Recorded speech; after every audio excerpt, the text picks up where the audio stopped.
Pagi, Bu. Nah, masih semangat kan untuk belajar pada pagi hari ini? Semangat. Ya, semangat gak semangat harus semangat. Nah, jadi kali ini kita bakal belajar mengenai menganalisis teks biografi untuk menemukan gagasan pikiran dan pesan. Sebelum kita masuk ke dalam materi baru kita, ada baiknya kita berdoa dulu. Silahkan ketua kelas Diba dipimpin. Baik, mari teman-teman kita berdoa menurut agama dan kepercayaan masing-masing. Berdoa dimulai. Berdoa selesai, memberi salam. Assalamualaikum warahmatullahi wabarakatuh. Ya, jadi sebelum memulai pelajaran kita, Ibu absen terlebih dahulu ya. Dewi, Hadir, Bu. Diba, Hadir. Ira, hadir. Adinda, Hadir. Alia, Hadir. Dina, hadir. Kila, Hadir, Ibu. oke. Sebelumnya pasti kita sudah tidak asing dengan kata biografi, bukan? Ya, Bu. Nah, jadi di sini Ibu bertanya, pengertian biografi itu sebetulnya apa sih menurut pandangan kalian? Ayo. Bu, Iya, Ira. biografi itu adalah teks yang berisi kehidupan seorang tokoh yang dituliskan oleh orang lain. Orang lain, iya benar. Nah, jadi sekarang Ibu mau tanya, kalian punya ini nggak, punya tokoh atau idola kalian sendiri? Punya, Bu. Contoh Diba, idolanya siapa? B.J. Habibie. B.J. Habibie, iya B.J. Habibie. Dina? Kejar Dewantara, Kejar Dewantara. Baru Kaira? R.A. Kartini, L.A. Kartini. Kak Alia? Maudi Ayunda, Bu. Maudi Ayunda, iya. Kak Adinda? Batit Adin. Iya, cucunya Adin. Sekarang Ibu mau tanya, kan ada tadi kan Kejar Dewantara tadi siapa? Nah, kamu tahu nggak bagaimana perjalanan dari Ki Hajar Dewantara tersebut? Singkatnya aja gitu. belum begitu tahu Bu. Ya, Ki Hajar Dewantara itu kita tahu sebagian besar sedikit banyaknya itu dia lebih ke bidang pendidikan begitu ya. Seperti mendirikan sekolah pada zaman penjajahan Belanda begitu. Oke, sebelum kita selanjutnya dalam pembelajaran ini kita akan membahas tujuan pembelajaran kita kali ini. Yang pertama yaitu mampu mempelajari dan menganalisis struktur dari teks biografi. Yang kedua, dapat menganalisis dan menentukan gagasan utama dalam teks biografi. Jadi, setelah kita mempelajari materi ini, maka kita harus mampu menganalisis bagaimana sih struktur dari teks biografi tersebut. Sebelum ini, mari kita lihat video dari biografi Maudi Ayunda. Tadi siapa di sini yang ininya? Oh iya, Kak. Nah, coba lihat sebentar lagi setelah video ini, Ibu akan tanya apa sih yang bisa kita ambil, kita petik dari dalam video ini, begitu ya. Coba diperhatikan.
Aku mau duduk.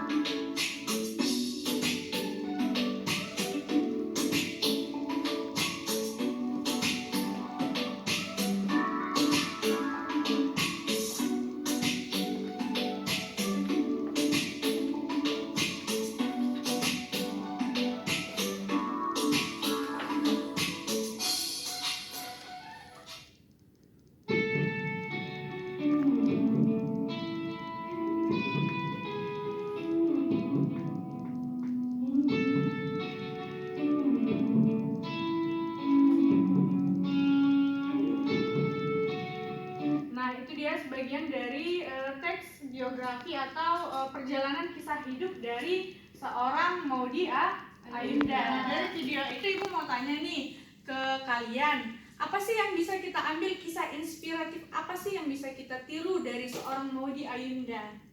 Rajin baca, Bu. Rajin membaca. Nah, kita juga bisa meniru Maudy Ayunda di mana ia sukses dalam berkarir dan sukses juga dalam pendidikan.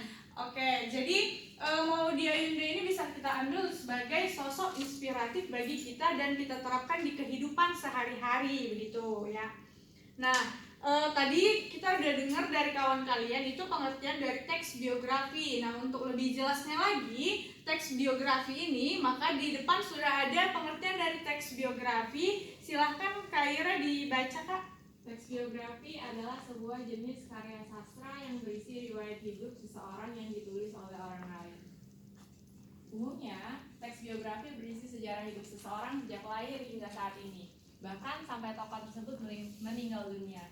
Selain itu, juga bisa mencantumkan permasalahan yang pernah dihadapi maupun kelebihan-kelebihan tokoh yang dapat menginspirasi pembaca. Iya, berarti dalam teks biografi ini tidak hanya sebuah atau gambaran umum tentang bagaimana perjalanan atau kisah hidup seseorang, namun kita bisa juga ditaruh atau paparkan apa kelebihan-kelebihan yang ada pada diri tokoh tersebut sehingga dapat menginspirasi kita dalam kehidupan sehari-hari. Nah, jadi di pembelajaran ini kan kita tadi judul besarnya itu kita menemukan gagasan pikiran dan menemukan pesan di dalam sebuah teks biografi. Adapun gagasan utama, yang dimaksud dengan gagasan utama itu adalah ide inti atau pokok dari sebuah tulisan dan paragraf. Ide pokok ini berisikan permasalahan yang penting untuk dibahas dan dijelaskan.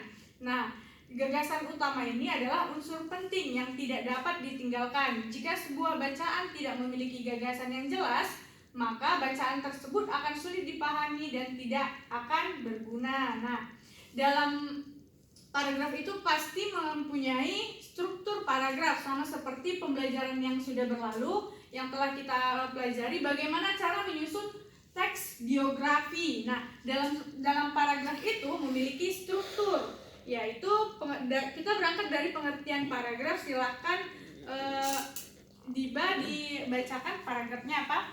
Paragraf adalah kumpulan kalimat yang memiliki satu topik atau gagasan utama. Paragraf terdiri dari kalimat utama, kalimat penjelas, gagasan utama, dan gagasan penjelas. Nah, ada penuraiannya itu yang pertama ada kalimat utama, di mana kalimat utama berisi gagasan utama.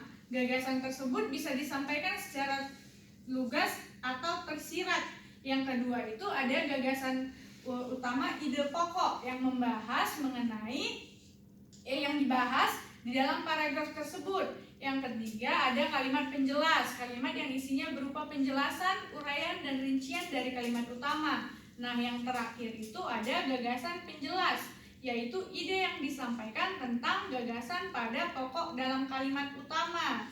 Nah, setelah kita menemukan atau mendapatkan gagasan utama dari sebuah biografi, maka ada namanya struktur teks. Struktur teks biografi itu dibagi menjadi 3. Yang pertama orientasi, yang kedua peristiwa, yang ketiga reorientasi. Untuk penjelasan reorientasi bisa dibantu Adinda baca. Ya, reorientasi merupakan pengenalan yang terdapat pada bagian orientasi, sehingga dapat diartikan dengan pengulangan yang merangkum rangkaian peristiwa, kejadian, atau kegiatan yang diceritakan. Orientasi. Oke, dibacakan mengenai orientasi dari struktur biografi itu apa sih gitu? Orientasi atau pengenalan yaitu memberikan informasi tentang siapa, di mana, dan kapan peristiwa terjadi di masa lalu. Berarti di dalam orientasi ini kita dituntut untuk menganalisis dan menemukan dan di dalam orientasi ini harus terdapat siapa, di mana, dan kapan peristiwa itu terjadi. Untuk peristiwa bisa dibaca di Peristiwa atau event yaitu menceritakan tentang kejadian, peristiwa atau kegiatan yang akan dideskripsikan. Iya. Nah, yang terakhir itu ada reorientasi. Reorientasi bisa dijelaskan oleh Kak Alia. Ya, Reorientasi merupakan pengulangan pengenalan yang terdapat pada bagian orientasi, sehingga dapat diartikan dengan pengulangan yang merangkum rangkaian peristiwa, kejadian, atau kegiatan yang diceritakan. Nah, dari ketiga struktur ini, adakah yang merasa dari tiga struktur ini, Bu, di dalam struktur ini saya kurang mengerti begitu? Ada atau tidak? Paham, Bu? Paham. Nah, bagus. Ibu rasa paham semua ya sampai di sini. Ingat aja, orientasi itu berisikan tentang siapa, di mana, kapan peristiwa itu terjadi, atau siapa sih tokohnya, lahir di mana gitu. Nah, di dalam peristiwa-peristiwa itu pasti ada kejadian-kejadian penting yang ada, mulai dari misalnya kayak seperti Ki Hajar Dewantara memulai mendirikan sekolah seperti itu, dan reorientasi itu kesimpulannya bagaimana akhir dari riwayat seseorang yang akan kalian tuliskan. Nah, setelah itu ibu mau mengambil contoh mengenai biografi Nur Ali. Nah, di bagian orientasi dapat kita lihat, silahkan dibaca Ira. KH Nur Ali lahir pada 15 Juli 1914 di desa Ujung Malang, Bekasi. Dia anak dari pasangan petani bernama Anwar bin Layu dan Hajah Maimunah. Kehidupan sederhana di kampung menjadi landasan awal perjalanan hidup Kiai Haji Nur Ali. Dari usia muda, semangat belajar KH Nur Ali telah terlihat. Pada usia 8 tahun, beliau mulai mengaji di Kampung Bulak, Bekasi di bawah bimbingan guru Maksum. Nah, jadi kita berangkat. Ini kan disebutkan orientasi kan? Tadi kita sudah membahas mengenai pengertian orientasi. Orientasi itu merupakan tahap pengenalan di mana dan siapa. Sekarang ibu mau tanya, di bagian di mana maksudnya ini bisa ada yang jelasin nih? Kenapa sih ini bisa disebut orientasi? Karena terdapat apa? Biodatanya tuh. Iya, karena terdapat biodata. Di mana ada di sini Ki Haji Nur Ali lahir pada 15 Juli. Ya. Selanjutnya itu ada bagian urutan kejadian. Nah, urutan kejadian bisa dibantu baca di bab. Tiba di Batavia pada 1940 sepulang dari Mekah, KH Nur Ali mendirikan pesantren At-Taqwa di Ujung Malang, Bekasi. Semangat melawan penjajah muncul dan beliau aktif terlibat dalam perjuangan melawan penjajah. Pada 1945 dia membentuk Laskar Rakyat dengan 200 pemuda untuk melawan penjajah. 2 tahun berselang dia memimpin pasukan melawan Belanda. Setelah Indonesia merdeka, KH Nur Ali terus berjuang di ranah politik. Beliau terlibat dalam masyumi cabang Jatinegara dan memimpin perlawanan rakyat melalui organisasi Hizbullah Sabilillah Jakarta. Nah, ini merupakan urutan kejadian atau urutan peristiwa karena dicantumkan di sini, yaitu pada tahun 1945 bagaimana Ki Haji Nur Ali ini tiba di Batavia sepulang dari Mekah. Nah, tahun 1945 juga dijelaskan dia bagaimana membentuk Laskar Rakyat dengan 200 pemuda untuk melawan penjajah. Jadi, peran Nur Ali ini sangat berpengaruh bagi bangsa Indonesia begitu. Nah, yang terakhir Adinda bisa dibaca bagian reorientasi. Pesantren At-Taqwa yang didirikan Ki Haji Nur Ali menjadi warisan penting. Pendidikan yang diperjuangkan tidak hanya berfokus pada ilmu agama, tetapi juga mengintegrasikan aspek ekonomi dan sosial. Itulah biografi Ki Haji Nur Ali, ulama besar asal Bekasi yang berjuang melawan penjajah. Nah, ya. Dikatakan reorientasi karena di sini udah ada kesimpulannya. Akhir dari Nah, disebut orientasi karena di sini sudah dicantumkan nih akhir dari Ki Haji Nur Ali ini gimana, peninggalannya apa. Bisa kan dilihat pesantren At-Taqwa menjadi warisan penting yang ada di Bekasi begitu. Tapi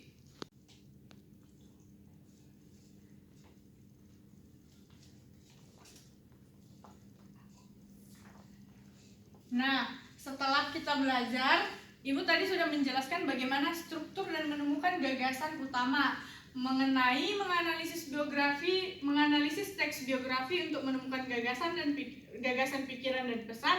Ada yang mau ditanyakan atau kurang jelas begitu? Sudah jelas, Bu. Sudah jelas, ya, pintar.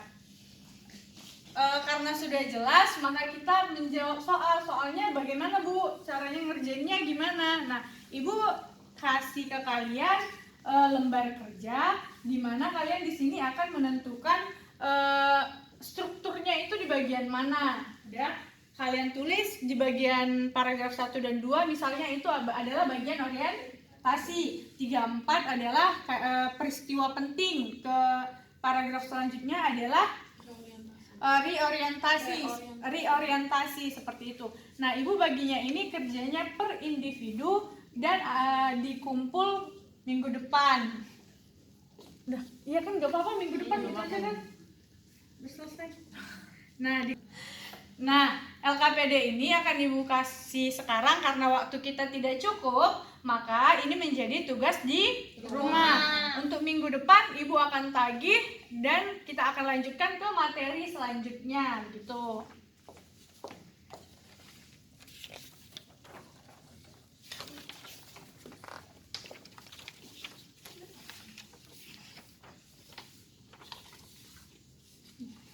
Itu adalah biografi dari Ismail Marzuki. Nah, Ismail Marzuki ini juga banyak berperan terutama di dalam bidang lagu tarik suara gitu. Dia banyak menciptakan berbagai jenis lagu, baik itu lagu nasional, lagu ini dan lain-lain, daerah gitu. Oke. Atau dilihat dulu LKPD-nya ada yang kurang mengerti nggak bagian pengerjaannya gimana gitu. Nanti kalian tulis aja. Nah, Ibu rasa nggak ada yang nggak ngerti ya, ngerti semua. Anak Ibu pintar-pintar. Ya. Udah, Wi. Ibu mau tanya sekali lagi, ada yang belum paham mengenai materi kita untuk hari ini? Sudah, Bu. Udah ada paham. Jadi demikian dari materi kita hari ini. Ibu rasa semua harus paham dan mengerti karena ini berkaitan dengan materi yang akan dibahas pada minggu selanjutnya di materi baru. Nah, kalau sudah mengerti sampai di sini pertemuan kita, silahkan ketua kelas tutup pertemuan kita. Baik, setelah kita belajar dengan Ibu